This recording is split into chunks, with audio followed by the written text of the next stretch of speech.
지난 16년간 이별 사연 10만 건 데이터베이스로 실제로 5만 3천 명 이상의 재회 상담, 이별 상담을 진행해온 아트라상의 김도윤 상담사입니다. 실제로 20대 후반의 한 여성분이셨습니다.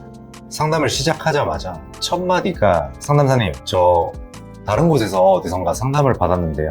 그곳에서 준 전략들이나 지침, 메시지, 재회 카톡 같은 게 전혀 안 먹히는 거죠. 내담자분께 질문을 해봤습니다. 혹시 어떤 문자를 상대방에게 보내셨나요? 내담자분께서 카톡 캡처를 하나 첨부해 주셨더라고요. 그러니까 다른 곳에서 상담을 받은 곳에서 이렇게 상대방에게 메시지를 보내라 라고 알려준 그 문자 내용을 저한테 이제 와서 이어서 상담을 받는 과정이기 때문에 그쪽에서 내려주는 어떤 지침 문자라는 게 스크롤을 계속 제가 내리면서 읽어보았습니다. 그 메시지 내용이 굉장히 길어서 스크롤을 내려도 끝이 나지 않았어요. 읽는데 무슨 말인지 이해가 잘 안 돼서 다시 한번 올라가기도 하고 그렇게 그 메시지를 정독을 하는데 정확히 2, 3분 정도 걸렸던 것 같습니다. 그 순간 바로 알게 된 거죠. 이별을 후회하게 만드는 지침 문자가 아니라 연애할 당시의 감정선을 가지고 쓴 매달리는 내용의 연애 편지네. 오늘은요, 그 차이가 뭔지를 보여드리겠습니다. 제가 앞선 이별 통보 받았을 때 대처법 영상을 올렸었는데 오늘 그 심화편 영상에 해당됩니다. 다른 곳에서 받았던 똑같은 사연, 똑같은 상황, 똑같은 사람입니다. 근데 어떤 문자는 상대방에게 형식적인 어떤 답변만 받고 끝나버리고 어떤 문자는 상대방이 일주일 내내 흔들리고 양가 감정에 시달리고 결국엔 재회를 이뤄내는 문자가 있습니다. 그 차이가 도대체 어디서 갈렸는지 오늘은 한번 그 메시지의 문장 단위, 메시지의 요소마다 어떤 저희 지침 문자 원리를 말씀드리면서 한번 그걸 풀어보려고 합니다. 저희가 역사가 많이 흘렀잖아요. 그래서 실제 케이스를 다 다뤄보려면 사실 100시간도 부족한데요. 제가 직접 최근에 상담을 했었던 그리고 재회에 성공했었던 사연을 중심으로 상대방의 마음을 되돌리는 결국엔 재회라는 것을 여러분과 다시 만나게 만드는 그 감정을 울리는 카톡을 어떤 식으로 구성하는지에 대해서 말씀을 드려보겠습니다. 자, 본격적으로 시작하기 전에 기본이 중요하잖아요. 재회라는 게 대체 뭘까요? 의외로 간단합니다. 매력 플러스 신뢰. 여러분을 좋아했던 이유가 있을 거잖아요. 그것과 여러분과 함께 할 수 있다는 생각. 이 두 가지 모두가 회복되어야 재회라는 게 실제로 발생합니다. 자, 매력이란 건 뭐냐? 상대가 나를 얼마나 좋아하냐.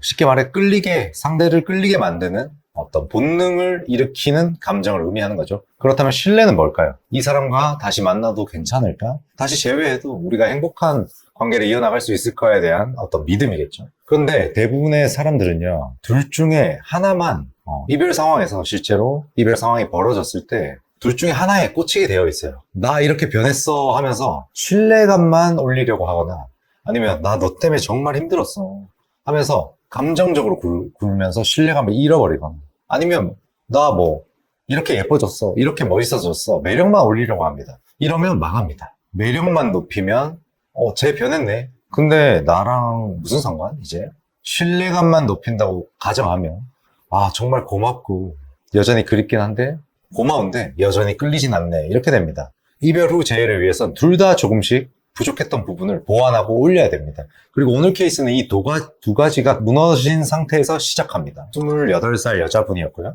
32살 남자분. 1년 정도 만났습니다. 저희는 이제 상담을 할 때 캐릭터 분석을 하거든요. 성향을 보는 거죠. 이 남자분은 꽤 아주 꼬장꼬장한 타입이었어요. 꼰대 타입이라고 생각하시면 쉽습니다. 만나는 내내 여자친구분에게 지적질이 굉장히 많았습니다. 옷 스타일, 체형, 얼굴, 너는 라인이 이러니까 이런 옷은 입지 마라. 여기 이런 거 좀 신경을 써라. 이런 얘기를 여자분은 계속 들은 거예요. 힘들었겠죠? 여자 내담자분 말로는 나중에는 웃는 거, 표정, 리액션, 일거수일투족 하나하나를 어떻게 해야 할지 상대방 남자분 눈치를 봤다고 하더라고요.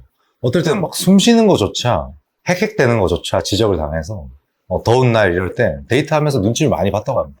그리고 남자분은 의심이 굉장히 많았습니다. 여자분 핸드폰을 몰래 보는 습관이 있었고요.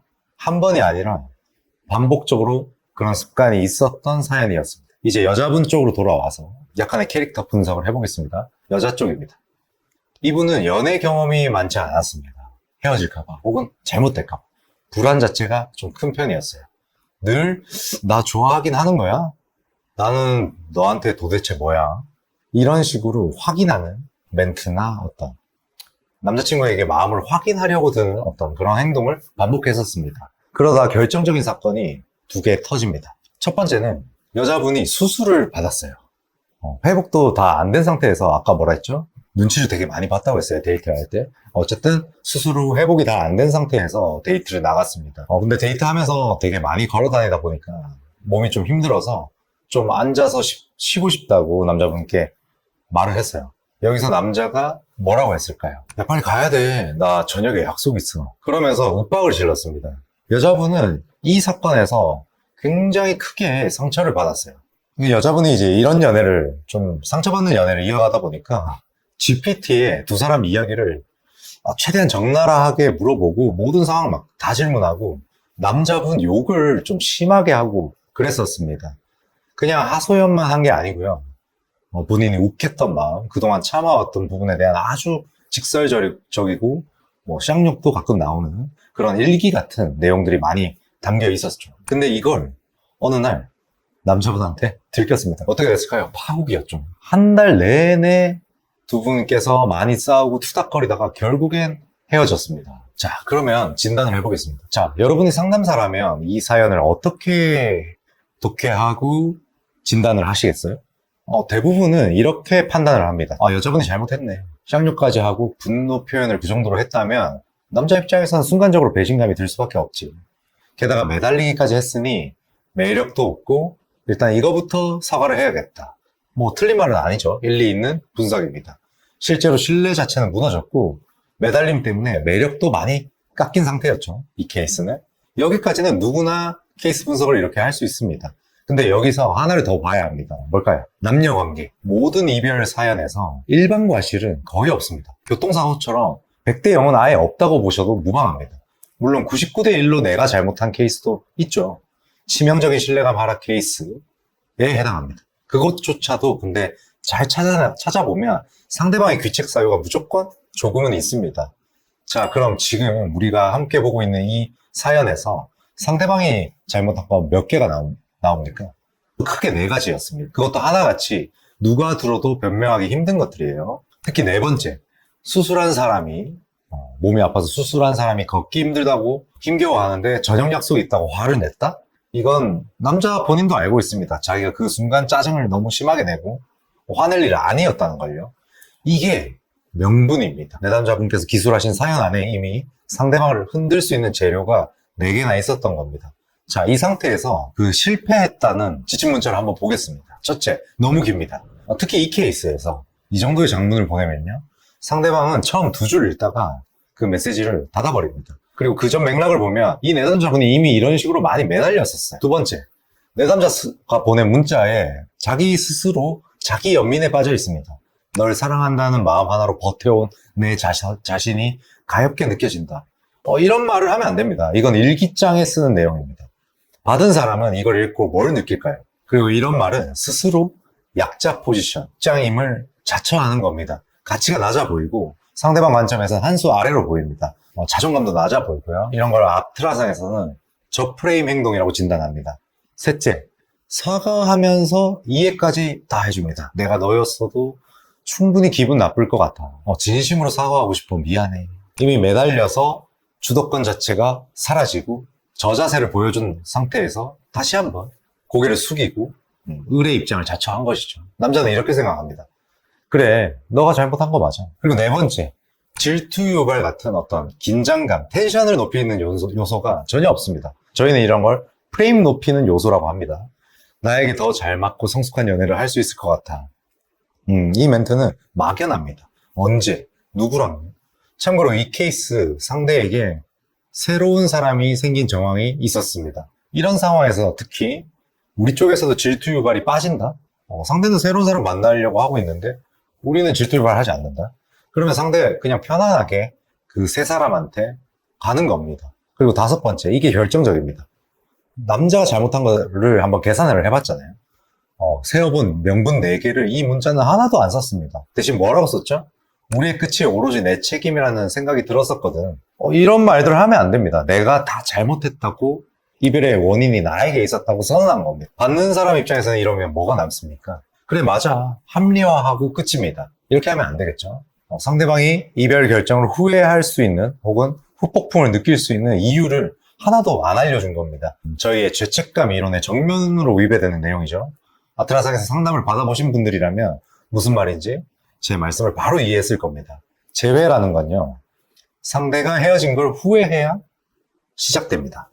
따라옵니다. 후회할 재료가 저렇게 많은데 그걸 다 버리고 사과 위주로만 문자를 보낸 겁니다. 결과는 답장이 오긴 왔습니다. 상대가 거의 부처님처럼 얘기를 하죠. 형식적입니다. 자기가 심리적 우위에 있음을 표현합니다. 그리고 끝입니다. 상대방이 쿨하게 더 이상 미안해 하지는 마라. 그래, 너가 잘못한 거 맞지만, 이렇게 전제된 워딩을 씁니다. 즉, 심리적으로 상대방이 우위를 가진 상태에서 메시지를 보낸 이 여자를 용서해주는 포지션처럼 말을 하는 거죠. 완전 갑질을 하는 겁니다. 자, 결과는 주도권을 가지고 오지 못한 겁니다. 그래서 재회가 더딘 거였어요. 자, 본론이죠, 이제. 똑같은 사연이었습니다. 똑같은 사람이었고요. 똑같은 상황이었어요. 저는 그러면 지침 문자를 어떻게 드렸을까요? 먼저 제가 생각했던 설계, 전략부터 말씀을 드리겠습니다. 이 케이스에서 반드시 해야 될 건 3가지였어요. GPT에 쌍용한 건 잘못한 거기 때문에 그것에 대한 명백한 사과는 반드시 넣는다. 이걸 빼면 그냥 뻔뻔한 사람이 돼요. 신뢰감이 낮아져서 이별이 온 것도 있는데 이 신뢰감이 회복되지 않습니다. 근데 2번째, 사과만 하면 안 됩니다. 이분이 이미 충분히 매달렸습니다. 여기서 사과만 더하면 그냥 죄인 포지션으로 굳어집니다. 그리고 3번째는 앞서 말씀드렸던 명분 4가지를 반드시 써야 합니다. 상대가 나도 잘못했네 라는 어떤 감정까지 올라옵니다. 그리고 상대에게 새 사람 생긴 정황이 있으니까 우리 쪽에서도 질투 유발이 필수적입니다. 명백한 사과를 동시에 강력한 프레임 높이기를 해야 되는 케이스죠. 지침문자를 이런 식으로 구성을 할 수 있겠죠. 내가 실수가 많았어. 특히 그 일로 너가 정말 충격을 많이 받았을 거고, 나한테 다른 사람이 생겼다고 의심했던 것도 너 이해한다. 그러나 여기서부터가 이제 어떤 명분 지적을 하는 겁니다. 죄책감 심어주기. 그런데 분명히 아까 내담자분이 받았던 갑질하는 듯한 뉘앙스였잖아요. 남자가. 우리도 그 뉘앙스를 돌려주는 겁니다. 그리고 남자가 잘못했던 부분에 대한 명확한 지적을 했고요. 그리고 2사람 사이에 어떤 핵심적인 사건을 한 번 더 언급하고 상대방이 죄책감을 느끼게 만듭니다. 그런 기억들 때문인지 생각보다 빨리 정리가 된 것 같다. 완전히 정리되었다라는 공포심을 심어주고 질투 유발을 명확하게 하는 거죠, 이제. 재회라는 목적을 의도한 표현이 아니라는 걸 명확히 보여줍니다. 즉, 매달리기 위한 연락이 아니라는 걸 인지시키는 게 매우 중요해요. 아까 그 문자보다는 3분의 1 정도 길이밖에 안 됩니다. 밀도가 다르죠. 자, 인식하며 말하기라고 하는데 잘못한 건 사과를 해야 돼요. 여기까지는 이제 실패했던 지침 문자랑 비슷합니다. 근데 바로 뒤를 봅시다. 다만 역접이죠. 계속 내 핸드폰 보면서 나 못 믿는 모습, 남자가 먼저 시비를 걸었습니다. 본인이 불안해서 여자를 통제했어요.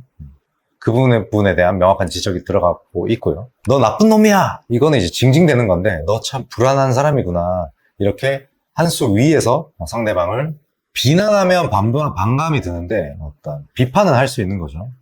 걱정해주는 형식을 또 취합니다. 내용 자체는 너 멘탈 약하더라 이건데, 위로하는 형태의 문장으로 구성되어 있죠. 그 사람보다 한 수 위인 사람이 어떤 위로를 해주는 형태입니다. 사과도 깔끔하게 하고 읽고 나면 이 말을 한 사람의 프레임이 높아지고 주도권 자체가 살아납니다. 그리고 이제 솔직히 그 이상으로 힘들었다. 여기서 방향을 완전히 틀어줘요. 그리고 아까 우리가 미리 준비해뒀던 명분들이 순서대로 나옵니다. 견디기 힘들었던 외모 지적들. 이 1년간 반복된 겁니다. 남자도 알고요. 웃는 것 하나, 표정 하나까지 눈치 보면서 참았던 기억. 이건 이제 또 1년이나 진하게 연애를 했기 때문에 이 표현 자체가 굉장히 중요합니다. 너 때문에 그냥 힘들었어는 너무 추상적이고 감정적이면 이런 말들은 이별 상황에서 상대가 흘려듣습니다. 근데 상대가 화내고 윽박질러서 웃는 것조차 나의 마음대로 하지 못했다. 이건 이제 장면이 상상이 되잖아요. 구체적인 장면이 그려질 때 죄책감은 배가 됩니다. 추상적인 느낌으로는 그게 형성되지 않아요. 술하고 제대로 걷지도 못하는 나한테. 이게 이제 남자의 이제 가장 가슴 아픈 생각을 딱 다시 떠오르게 만드는 거죠. 이 문장 앞에서 남자는 할 말이 없습니다. 반박할 수가 없어요. 팩트고 누가 봐도 본인이 심했던 거니까요. 그리고 이 지침 문자 전체가 욕을 한 게 아닙니다. 원망도 아니고요. 그냥 떠올리기 싫다 이렇게 말하면서 우리의 추억이 완전히 진다. 감정을 접었다. 완전한 단절을 선언하면서 동시에 미련이 없는 사람처럼 말을 하는 겁니다. 이건 매달림이 아니죠. 어쨌든 너의 잘못 때문에 내가 빨리 정리됐다. 인과관계가 딱 맞아떨어지죠. 그래서 이 말이 허세로 들리지 않습니다.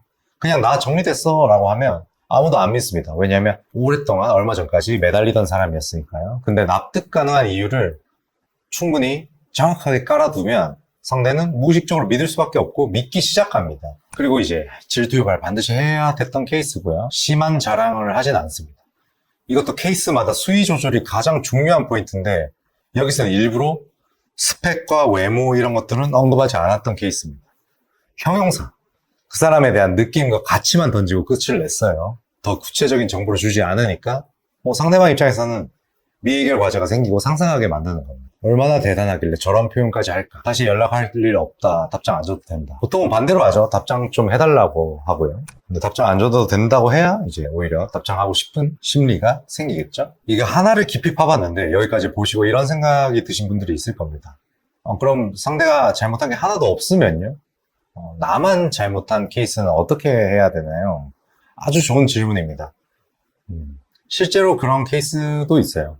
명분을 아무리 찾아봐도 명분 지적을 할 게 없고 죄책감 전가가 불가능한, 상대가 딱히 나쁜 짓을 한 게 전혀 없는 경우, 이럴 때는 이제 설계 자체, 전략 자체가 통째로 바뀝니다. 케이스를 하나 더 보여드릴게요. 90일 정도 만난 커플이에요. 여자분이 연애 경험이 거의 없었어요. 사실상 처음으로 제대로 된 첫 번째 연애였습니다. 그러다 보니까 이제 남자분한테 의존을 많이 했고요. 하루 종일 붙어 있고 싶어 하고 연락도 계속 확인하려고 들고요. 스킨십에서도 굉장히 소극적이었습니다. 남자가 다가오면 자꾸 밀어내고 무서웠겠죠. 철벽력 기질도 있었고. 남자분 입장에서는 이 사람 좋은 사람인데 앞으로 계속 이럴 것 같아. 이런 마음으로 텐션이 죽은 겁니다. 싸운 것도 아니고 상처 준 것도 아니에요. 그냥 서서히 매력 자체를 잃었던 케이스입니다. 그리고 결정적으로 남자가 이렇게 판단을 했어요. 노력 많이 했는데 얘는 안 변할 것 같아. 이렇게 생각하는 게 이 케이스의 진짜 핵심적인 문제였습니다. 90일을 만나고 딱히 잘못한 것도 없고, 이게 명분이 있습니까? 이 케이스에서? 없습니다. 명분이 없으면 가치 입증, 증명을 해야 합니다. 나 변했다. 이게 아니고, 나 변했구나 하고 느끼게, 내가 진짜 변했구나를 상대가 자연스럽게 느끼게 만들어야 돼요. 근데 다행히 이 케이스는 매달림 자체는 심하지 않았었습니다. 상대가 우리가 이제 메시지를 보내면 충분히 집중해서 읽어줄 만한 케이스였어요. 그래서 지침 문자도 일부러 내용을 풍부하게 충분히 담았었습니다. 일단 갑자기 연락하면 어색하니까요. 이것도 이제 연락의 명분으로 이 첫 문단을 사용한 겁니다. 그리고 두 번째 문단. 처음엔 솔직히 오빠 문제가 크다고 생각했다. 근데 어떤 계기로 내 문제를 좀 고쳐보고 싶어져서 사람들을 정말 많이 만났다. 모임도 나가고 운명처럼 느껴지는 사람도 만나보면서, 이게 이제 이 케이스에서의 질투 유발 구절이겠죠. 어쨌든 여자가 첫 연애고 겁을 먹었기 때문에 이제 밀어내고 어색해서, 성욕이 없었던 것도 아니고 스킨십을 하기 싫어서도 아닌데 무서워서 그랬는데, 어쨌든 여자의 순수성은 부각시키고 너를 일부러 밀어내거나 너를 매력적이지 못하다, 너가 섹시하지 않은 남자라서 내가 철벽 쳤던 게 아니다 를 입증해야겠죠. 그런 내용들이 이런 식으로 들어가 있는 겁니다. 저희가 이제 상담을 하고 지침 문자를 드리면 이 지침 문자에 대한 해석도 마이크로하게 드리는데, 여기서는 이제 큰 틀에서 설명만 하겠습니다. 앞에 케이스랑은 다르죠. 이건 이제 프레임을 명분 지적을 하면서 상대의 가치 깎기, 즉 명분 지적을 해서 가치를 깎으면서 프레임을 높이는 방식을 채택하지 않았습니다. 좀 더 이제 순수하고 어린 친구들의 연애 같은 느낌이죠. 근데 하루 종일 매달리고 매일매일 이제 의존하던 사람이 번호 지웠다고 하고 조금 더 남자의 부담감을 지워주는 형태로 지침이 설계가 된 겁니다. 남자 입장에서는 예측이 완전히 깨지는 겁니다. 에이, 너가 설마 얘가 내 번호를 지웠다고? 여기 이런 생각들을 하게 만들어야 매력 가치가 올라갑니다. 그리고 이제 아까도 말씀드렸지만 질투 유발은 반드시 필요했던 케이스였어요. 왜냐하면 프레임이 하락한, 매력이 죽은 케이스였거든요. 그리고 이 질투 유발의 의도를 읽히면 효과가 없기 때문에, 나 질투하라고 저 말을 일부러 내뱉는구나 이렇게 생각하면 이제 그 문자는 생동감이 넘치지 않고 죽거든요. 근데 여기서 살짝 반성을 넣으면서 서사가 있는 같은 정보인데 맥락이 달라지게끔 설계를 한 겁니다. 어쨌든 이 케이스의 진짜 문제는 스킨십이었고 남자는 거부당했다고 느끼는 포인트가 있었습니다. 그래서 그 해석을 그 생각 자체를 뒤집어 엎기 위해서 이 구조를 썼고요. 너가 매력 없어서 그런 거 아니다. 단지 내가 무서웠던 거다. 그리고 이제 크크 이런 문장을 또 붙이면서 너무 무겁지 않게 이 메시지 자체가 부담스럽지 않게 여유 있는 모습을 연출하기 위해서 이런 디테일들도 추구를 했었고요. 그리고 남자가 이제 지쳤던 마음을 이해해주는 포지션을 취하면서 나중에 얼굴 보자면서 마지막에 살짝 여지를 남기는 겁니다. 가능성 제시를 남기는 것이죠. 명분이 있느냐 없느냐, 매달렸냐 안 매달렸냐, 문제가 사건이냐, 어떤 두 사람의 성향이냐, 가치관이냐, 이런 진단들이 다르면 문자는 이제 처음부터 끝까지 다 다르게 짜져야 하고 이제 설계가 되어야겠죠. 일단 케이스 2개 보는데 이렇게 시간이 걸립니다. 이것도 다 그 케이스를 더 정밀하게 저희가 상담사가 투자하는 시간만큼 2~3시간 들여서 한 게 아닙니다. 성공하는 지침 문자의 원리는 3가지. 첫 번째, 내 감정이 아니라 상대방의 반응과 감정을 계산할 것. 상대가 이걸 받았을 때 어떻게 느끼는가. 내가 얼마나 힘들었는지, 얼마나 사랑했는지는 기준이 아닙니다. 널 사랑하는 마음 하나로 버텨온 내 자신이 가엽게 느껴진다. 이런 말은 절대 쓰면 안 돼요. 이 문장을 쓴 사람은 본인이 감동받을 문장을 쓴 겁니다. 받은 사람은요? 그래서 뭐 어쩌라고? 문자를 다 쓰고 나면 여러분, 내가 아니라 상대가 되어서 읽어보셔야 돼요. 그것도 나를 지금은 별로 안 좋아하는 상태로. 그 상태에서도 읽을만 하면 성공, 손발이 오그라들면 실패입니다. 원리 2번째는 매력 문제인지 신뢰 문제인지 먼저 진단하는 겁니다. 진단이 틀리면 100% 실패합니다. 첫 번째 케이스는 둘 다 무너진 상태였고요. 그래서 사과 먼저 하고 뒤에는 공격을 넣었습니다. 순서를 딱 막 바꿔서요. 두 번째 케이스는 신뢰는 멀쩡한데 매력 자체가 죽어버린 케이스였습니다. 여기선 가치 입증 위주로 갔죠. 매력이 아예 바닥까지 죽어버린 경우에는 예를 들어 몇 달을 매달려서 상대를 너무 지치게 만든 상황. 이 사람한테는 세 문단, 네 문단 이런 지침 문자는 안 됩니다. 장문 안내 이러고 그냥 꺼버려요. 이럴 땐 최대한 짧게 가야 됩니다. 최근에 알게 된 사람이랑 얘기 좀 하게 됐어. 신기하게 그날 이후로 마음 정리가 되더라. 약속 지키지 못해서 미안해. 이렇게 3줄 간단하게 프레임 높이는 요소만 딱 치고 빠지는 겁니다. 미의결 과제만 던지고 빠지거나요. 이렇게 한 줄, 2줄짜리 강력 지침을 쓰는 경우도 있습니다. 그러면 이제 상대가 무슨 약속? 뭐지? 미의결 과제가 계속 남아있게 되죠. 매력이 죽어있는 케이스일 땐 짧고 강하게 한 방. 살아있을 땐 문단을 나눠서 여러 개 정확한 문자를 쓰는 거. 이 판단 하나가 제외 성공하거나 실패하거나 결과를 갈라놓습니다. 원리 3번째는 명분을 찾아서 이걸 명분 지적을 해야 됩니다. 죄책감을 심어줘서 후회하게 만들어야 됩니다. 보통 이제 저희가 사연을 쓰시면 명분은 사연 안에 다 있습니다. 만들어내는 게 아니에요. 찾아내는 거. 상대가 잘못을 했지만 스스로 알고 있는데 또 반박할 수도 없는 거. 그걸 구체적 장면이 떠오르게끔 문장에 담는 겁니다. 내가 그때 좀 심했나 이 생각이 드는 순간 상대는 그 관계에 대해서 재평가하고 다시 만나볼 계산을 하기 시작합니다. 어쨌든 제가 5만 건 상담하면서 지켜본 결과 1차 지침을 이런 식으로 잘 마무리를 하면 곧바로 재해가 되는 경우가 있고요. 처음엔 자존심 발동해서 화를 엄청 내거나 삐진 마음이 생겨서 일십하거나 무반응, 침묵으로 일관하는 경우도 있습니다. 여기서 케이스에 따라 공백기를 여러 갈래로 나눠서 적절히 설정하고 공백기 이후에 가능성 제시를 넣는 것. 이게 기본적인 저희 제외의 5단계 알고리즘입니다. 오늘은 주로 이제 죄책감을 주는 방법에 대해서 많이 연구를 했으니까 어떤 핵심 문장 한 줄을 어떤 메시지를 써야 되는지를 눈여겨보시기 바랍니다. 근데 오늘 이제 배운 내용 중에 명분을 잡은 그 핵심 구절, 핵심 한 줄을 제가 오픈해 드리겠습니다. 이 한 줄을 잘 쓰셔야 돼요, 사실. 기억에 남는 그 한 문장이거든요. 연애 중에 싸우고 나서 화해할 때도 이 지침 문자의 원리는 똑같이 적용됩니다. 어쨌든 재회 상담도 정도가 심해서 완전한 이별을 결심했을 뿐이지 사랑 싸움 끝에 화해해야 되는 상황과 비슷하거든요. 연애 유지 케이스, 짝사랑 이런 것들과도 유사성이 있고요. 간혹 직장 상사에게 보낼 지침 문자를 만들어 달라. 채무관계, 친구관계 어떻게 교통 정리해야 하나. 이 지침 문자를 만들고 쓰는 방식은 모든 인간관계에 통용되는 원리이긴 합니다. 첫 번째 케이스. 다시 만나긴 거부하면서 관계는 계속 이어나가려는 상대. 저희는 이중 모션 상태라고 표현하는데, 자, 상황 설명부터 해드릴게요. 결혼까지 생각했던 커플입니다. 헤어진 뒤에 남자가 재회 자체는 계속 거절하면서 계속 여자를 만나고 찾기도 했어요. 당연히 여자는 혼란스러웠죠. 날 여전히 좋아하는 거야? 대체 아닌 거야? 사연은 훨씬 깁니다. A4 10장 정도는 돼요. 매력이 없는 게 아니죠. 상대가 그런 편한 관계로 계속 애매하게 굴고 있는 상황이에요. 이럴 때의 지침 문자예요. 첫 문단은 뭔가 집중을 해서 상대가 읽을 수 있는 어떤 구절들을 넣고요. 저는 질투 유발을 때렸습니다. 첫 문단부터요.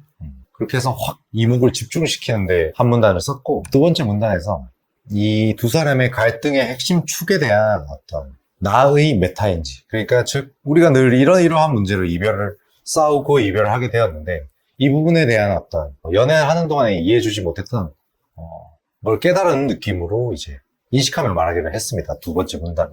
근데 결국 이제 킥은 세 번째 문단의 이 구절이었는데요. 다시 만나는 거 아니라고 말하면서 계속 나를 찾던 모습들, 그런 걸 보면서 미안한 감정도 사실 같이 옅어지더라. 그러고 나서 이제 뒤에는 완전히 끊어내는 메시지를 보냈는데, 전략적으로 이렇게 한 겁니다. 왜냐하면 상대가 이중 모션을 보이면서 애매한 감정을 가지고 나를 대충 편하게 데이트메이트 정도로 제외할 마음까지는 못 먹으면서, 제외는 하기 싫은데 또 연애, 남주긴 아까운데 나는 가지기 싫은 그런 이상한 태도를, 이제 애티튜드를 가지고 나를 계속 만나왔던 거죠. 근데 나도 그랬기 때문에 명분상 100% 상대 잘못이라고 또 보기 어려워요.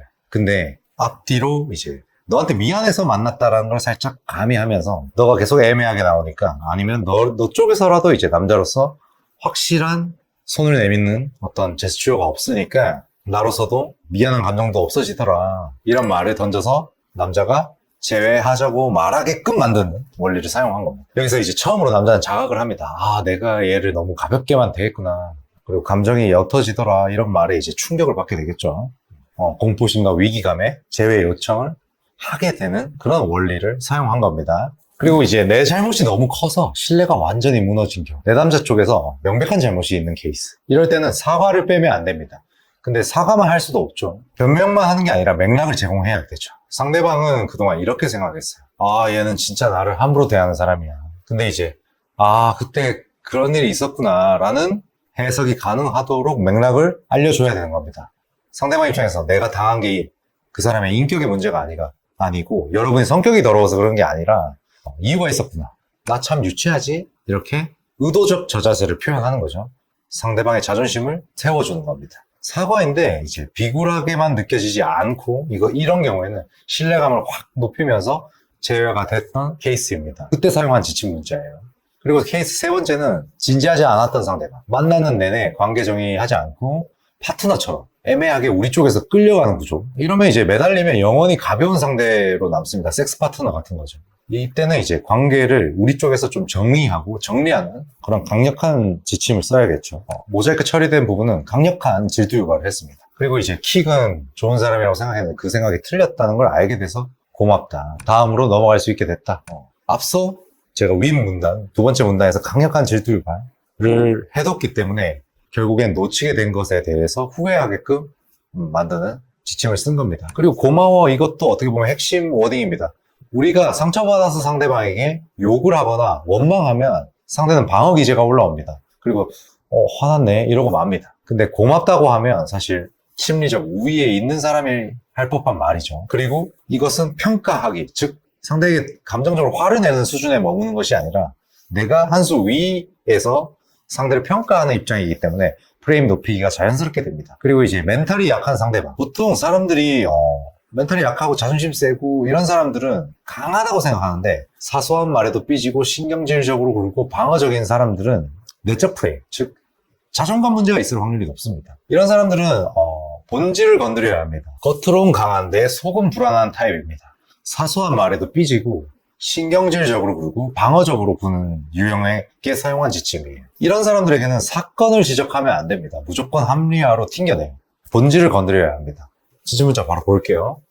첫 문단은 제가 이제 비공개인데 인식하며 말하기 했습니다. 상대방 입장에서 제가 강력 지침으로 이렇게 혼낼 거기 때문에 좀 깔아두는 문장들을 사용했고요. 사소한 말만 해도 늘 신경질 내고 삐지고 무슨 어린애처럼 짜증내는 모습들 보면서 정말 많이 실망했다, 이걸 하고, 그리고 세 번째 문단은 좀 화가 날 정도로 상대방의 자존심을 아주 강하게 긁어놓을 수 있도록 이 문단, 제가 공개한 이 문장을 더 강력한 버전을 추가로 보충한 문단입니다. 어쨌든 이게 이제 상대방이 잘못했던 본질적인 심리적 약점이었거든요. 이 부분을 명확하게 지적을 해줘야 합니다. 이 사람 입장에서는 평생 감추고 싶었던 지점이긴 하죠. 연인 앞에서는 자존심을 부리니까요. 강한 척을 하지만 사실은 유치하고 자존감이 낮고 본인이 여리다는 걸 누구보다 잘 알거든요. 이러면 이제 한때 사랑했던 사람에게 이런 말을 들으면 마음이 아프죠. 그리고 이제 제가 앞뒤로 어차피 또 화만 내겠지, 이 문자도 뭐 원망하는데 넌 쓰겠지, 이렇게 반박을 못할 만한 합리화를 틀어막는 반응을 예언해서 합리화를 틀어막는 구절들도 일부러 넣어뒀습니다. 빠져나갈 구멍을 미리 막아두는 겁니다. 이런 문자를 받으면 이제 상대방이 약점, 그러니까 스스로에게 전곡을 찔린 지침을 받으면 며칠 동안 그 문장만 생각하게 됩니다. 이런 거 이제 인생 지침, 즉 한 사건이 아니라 그 사람 자체를 반성하게 만들고 심리적 문제를 관통하는 지침이에요. 그리고 짧게 만나고 헤어져서 감정 자체가 좀 얕은 경우, 3, 4개월 미만의 단기 연애입니다. 어떻게 보면 이제 남녀 간에 정이 깊게 생기기 전에 끝난 거예요. 이럴 때는 신뢰감 회복이 큰 의미가 없는 경우가 많습니다. 애초에 쌓인 게 많이 없으니까요. 무조건 매력 상승으로 지침을 짜야 되고, 가장 빠른 수단이 질투 유발입니다. 하지만 의도가 읽히면 그 즉시 실패합니다. 한번 볼까요? 그때 너랑 얘기했던 그분이 계속 연락 왔었다. 흔들리지 않으려고 오히려 너한테 더 잘해주려고 했던 것 같아. 바로 첫 문단부터 강하게 나가버리는 거죠. 이러면 이제 상대방 입장에서는 두 가지의 감정을 동시에 느끼게 됩니다. 얘가 나한테 그렇게 마음이 컸구나. 근데 이 사람 누구지? 그때 말했던 그 사람인가? 질투심이 생기는 거죠. 이 두 가지 감정이 동시에 올라오면 이제 사람은 그런 생각을 이제 멈출 수가 없습니다. 그리고 헤어지기 한 달 전부터 그랬다고 하니까 더더욱 신경이 쓰이겠죠. 그리고 한 달 전으로 돌아가서 그 시점을 계속 복귀하면서 이 문자를 보낸 사람에 대한 생각 투자가 많아지는 겁니다. 그리고 이제 상대방에게 이미 새로운 사람이 생긴 경우, 어떻게 보면 여러분 입장에서는 가장 어려운 케이스겠죠. 대체자가 있는 거예요. 이 상태에서 매달리면 그냥 미련 남은 전 애인이 될 수밖에 없잖아요. 그리고 대체자가 있을 땐 나도 반드시 있다, 혹은 후보군이라도 있다라는 걸 반드시 밝혀야 합니다. 근데 이제 내 입으로 나 괜찮은 사람이야 라고 하면 이제 자랑이 되죠. 그래서 이제 어떤 제3자의 언어를 빌려오는 형식의 지침 문자. 너가 들으면 웃기겠지만 참 다정하고 배려 있는 사람이라고. 어쨌든 질투 유발을 강하게 깔아두고 다른 사람 눈에는 보였던 매력을 왜 난 미처 알지 못했을까? 미해결 과제로 남게 되겠죠. 상대가 기억할 거라고 단정하는 화법을 사용해서 대체자가 있는 상황에서도 나의 이 영향력이 계속 전달되게끔 설계를 한 지침이었습니다. 상대에게 결정적인 약점이나 컴플렉스가 있는 케이스였습니다. 이럴 때는 길게 갈 필요 없습니다. 길게 쓰면 오히려 힘이 빠지고요. 그걸 컴플렉스, 하자를 알게 됐다 하고, 이건 모자이크 할 것도 없죠. 어떻게 보면 직접적인 공격이라기보다는 암시에 가깝습니다. 내가 무엇을 아는지 명확히 말하진 않고요. 상대방이 상상할 수 있는 여지를 남기는 겁니다. 상대방 입장에선 이렇게 말하지 않은 정보가 100% 다 말한 정보보다 더 무섭게 느껴지게끔 설계를 하는 겁니다. 이렇게 강력하게 한 줄로 충격요법을 써야 하는 케이스도 이제 필요한 거죠. 이건 주로 이제 저프레임 케이스, 즉 매력 문제가 심각한 케이스에서 활용할 수 있는 기법입니다. 어쨌든 명분이 없으면 그냥 저주가 되겠죠. 그런 건 이제 관계가 그 자리에서 끝납니다. 우리가 7가지 정도의 예시를 봤는데 이 공통점이 뭘까요? 전부 명분이 명확합니다. 상대가 잘못한 게 분명히 있고 변명할 수 없는 문자를 보내는 거죠. 합리화하지 못하게 만드는 거. 이렇듯 이제 케이스는 전부 다 다릅니다. 지침 문자가 다 다르고요. 같은 이별인데 처방이 겹치는 게 없습니다. 내 사연에서 명분이 뭔지 찾아내지 못하면 아무리 이 좋은 미사 여구와 좋은 문장들을 갖다 써도 남의 옷을 입는 겁니다. 어쨌든 정리를 하자면 재회는 매력 더하기 신뢰입니다. 둘 다 올려야 하고 방법은 케이스마다 조금씩 그리고 완전히 다릅니다. 여러분의 에피소드에 여러분과 어떤 연애 내내 있었던 스토리에 담겨있는 그 수많은 명분들을 하나도 사용하지 못했고 지침 문자가 제대로 먹히고 재회까지 일어난 케이스에서는 그걸 면밀히 찾아내서 공략했습니다. 그리고 그걸 이제 문장으로 옮기는 능력이 필요했던 거죠.